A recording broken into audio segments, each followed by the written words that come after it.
Sisi tumezoea kusikia makhatibu na maduat katika durus, katika TV, katika khutba, hawa wakitukumbusha na wakitueleza umuhimu wa Lailatul Qadr na fadhila zake zinazopatikana katika Lailatul Qadr. Hawa wanakuja wanatuambia kwamba unapoiona Lailatul Qadr usome dua hii, Allahumma innaka afuun tuhibbul afwa fa'fu anna. Lakini kwa masikitiko hawajatuambia kwamba dua hii ya kuomba msamaha huu nani anaustahiki kutoka kwa Allah. Hapo ndio hatujaambiwa na hatujaelezwa. Kwa sababu gani? Utakuta kwamba imamu hapa yaswalisha, nyuma yake utapata kuna ambao kwamba ni wezi, kuna ambao kwamba wamedhulumu, kuna mtu ambaye kwamba amekula mali ya mayatima, kuna mtu amemnyang'anya ardhi mwenzake.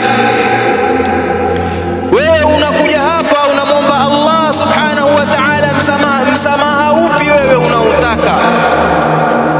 Umetenda dhulma, umemkosea mwenzako, umemdhulumu mwenzako, umempokonya ardhi, ukaja hapo ukawa ni mwenye kulia na kutoka na machozi, tena mengi machozi, huku kimomba Allah subhanahu wa ta'ala akusamehe.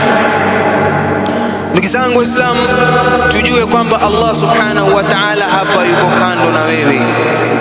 Kwanza haki na utangulizo hapa ni yako wewe na binadamu uliomdhulumu, ni haki yako wewe na yule ambaye kwamba ulikula mali ya mayatima, ni haki yako wewe uliyemkosea, uliyomwibia viatu, uliyomfanyia kila aina, ukamwibia na kiwanja na ploti yake.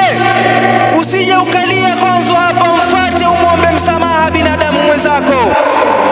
Lia, umwambie nisamehe, akisha kusamehe ndio uje hapa umwombe Allah msamaha. Kwa sababu gani? Haya ni mambo ni kati yako wewe na binadamu mwenzako. Lakini lau kama ingekuwa ni kati yako wewe na Allah, mathalan mfano kama hukufunga au umeacha sala au kitu chochote, ukaja ukamwomba Allah subhanahu wa ta'ala msamaha, Allah subhanahu wa ta'ala atakusamehe. Lakini hili jambo ni juu yako wewe na mwanadamu uliyomkosea.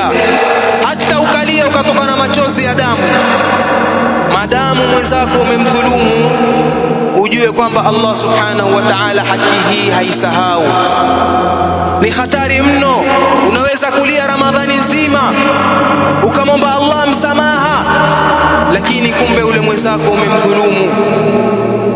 Ndugu zangu Waislamu, ikiwa mnyama Allah alitimiza haki paka kwa mnyama yule ambaye mwanamke ambaye kwamba alikuja kufunga paka katika chumba, hakumlisha, akawa ni mwenye kumpiga yule paka mpaka akaja akafa.